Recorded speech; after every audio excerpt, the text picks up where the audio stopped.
নমস্কাৰ।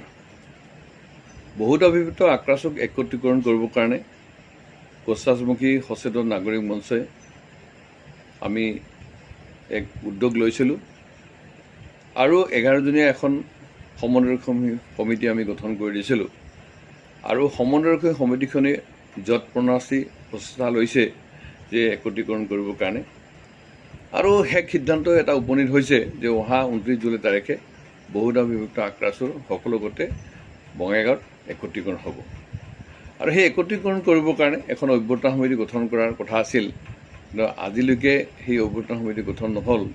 গতিকে আমি এটা সন্দিহান হৈছোঁ, জনসাধাৰণ সন্দিহান হৈছে যে আক্ৰাসৰ সঁচা অৰ্থতেই একত্ৰীকৰণ হ'ব না নহ'ব।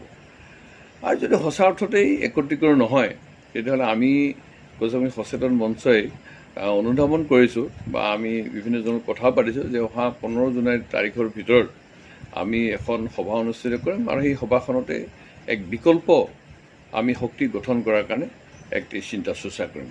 গতিকে এতিয়াও সময় আছে। আক্ৰাসৰ বহুধা বিভক্ত গোটৰ নেতৃত্বলৈ আমাৰ আহ্বান যে সঁচা অৰ্থতে আপোনালোকে যদি জাতিক ভাল পায় আৰু একত্ৰীকৰণৰ জৰিয়তে যদি কোচামী জনগোষ্ঠীৰ জাতীয় সমস্যাৰ সমাধান হোৱাটো বিচাৰে তেতিয়াহ'লে আপোনালোকে যি কমিটমেণ্ট কৰিছিল বা সংবাদ মাধ্যমৰ জৰিয়তে যি ধৰণে আপোনালোকে কথাবিলাক ব্যক্ত কৰিছিল সেই কথাবিলাক আখৰে আখৰে পালন কৰিবৰ কাৰণে আপোনালোকে আগুৱাই আহক।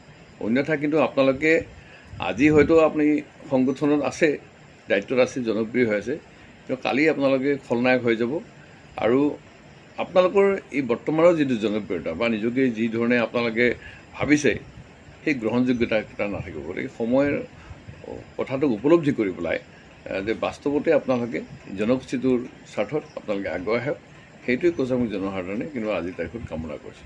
ধন্যবাদ।